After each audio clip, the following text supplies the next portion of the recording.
Yep, that's me. You're probably wondering how I ended up in this situation. Hey, what's up guys? Long time no see. It's been some time since I've posted a video about tracking or anything like that. I think the most recent videos I've been posting are the Friends with Cars podcast, F1 Talk, as well as the short little bit that my wife and I did in December.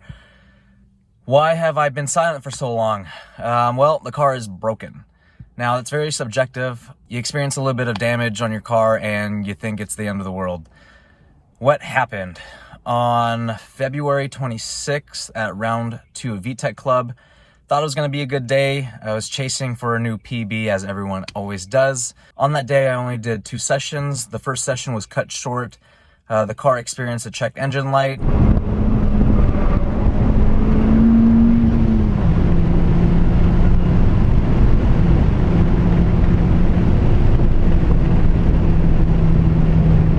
Came back into the pits, back into the garage, and ran the code. The code said that the mass airflow sensor received an influx of voltage or wattage.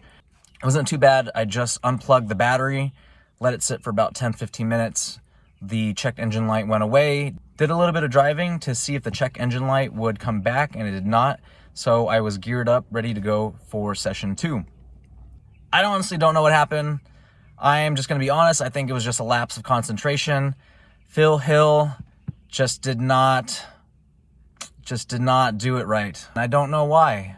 I've driven that truck several times, and I feel like it was just a lapse of judgment and just a lack of concentration, and just totally took the turn wrong.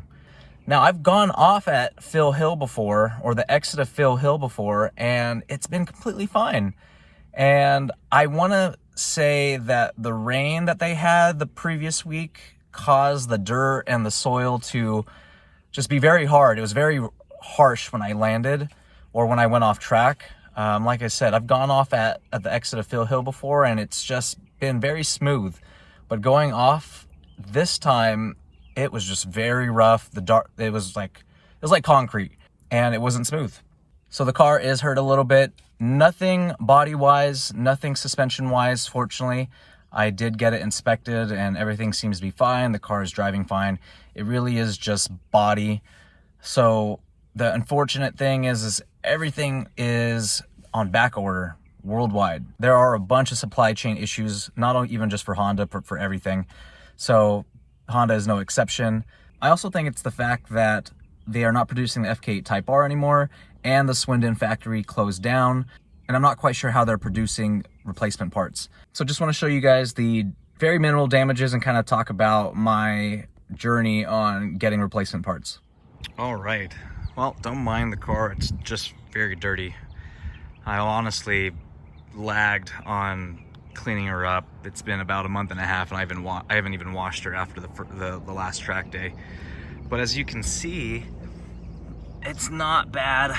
What ended up happening was I went off, like I was talking about. The front lip just ripped the front lip off. Obviously the front lip being attached to the bumper caused some bumper damage, so I'm having to replace the bumper. Fortunately enough, that's one of the parts that I haven't had an issue with obtaining. It was not easy though. I did have to call 10 dealerships in pretty much the Southern California area. I got lucky with one in the City of Industry. They did have a replacement bumper. They had one. So fortunately enough, I was able to find it through there. This corner light is damaged, so I do have a replacement for that. But yeah, it's not too bad, like I was talking about. Now the thing that sucks is all the panels are all pretty much connected to each other when, you know, it's on the car. So the lip being ripped off caused the bumper to get damaged, and there's the front cover or the front bumper underplate that's attached to the lip, so that got ripped off. That's on national back order as well.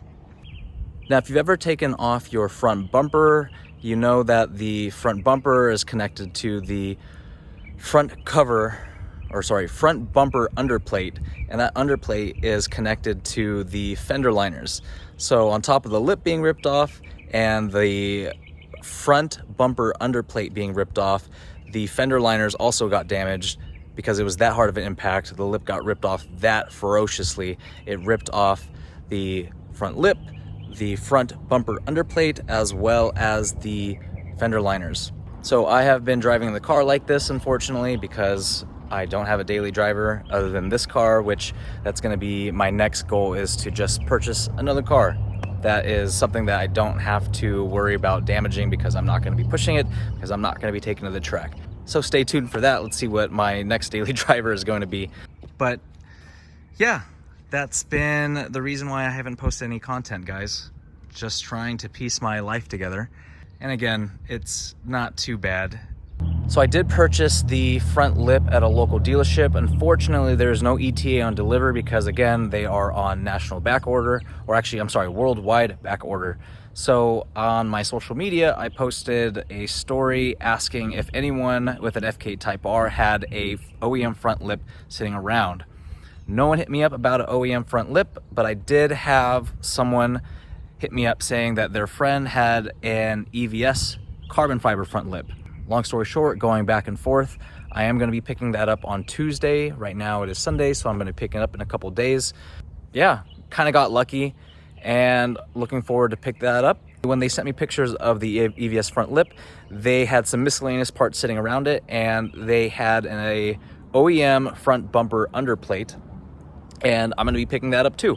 So originally, I was not going to replace that because you would have to remove it if you had a race bred front splitter. And I was just going to get a race bred front splitter.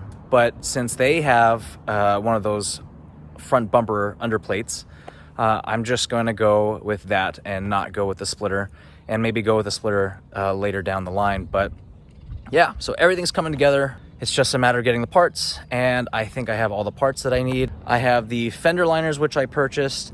I will be getting the front lip. I have the bumper, which I need to get painted. So things are piecing together, and I'm hoping to make it back for round 5 of VTech Club. If that's the one in October. If that's the one in October, that might be round 6 actually. So nonetheless, hoping to make it back for round 6 of VTech Club in October, and just looking forward to it. It has been a couple months, and I appreciate you guys sticking with me. Looking to make some more content soon. So I'll keep you guys updated. See you guys soon.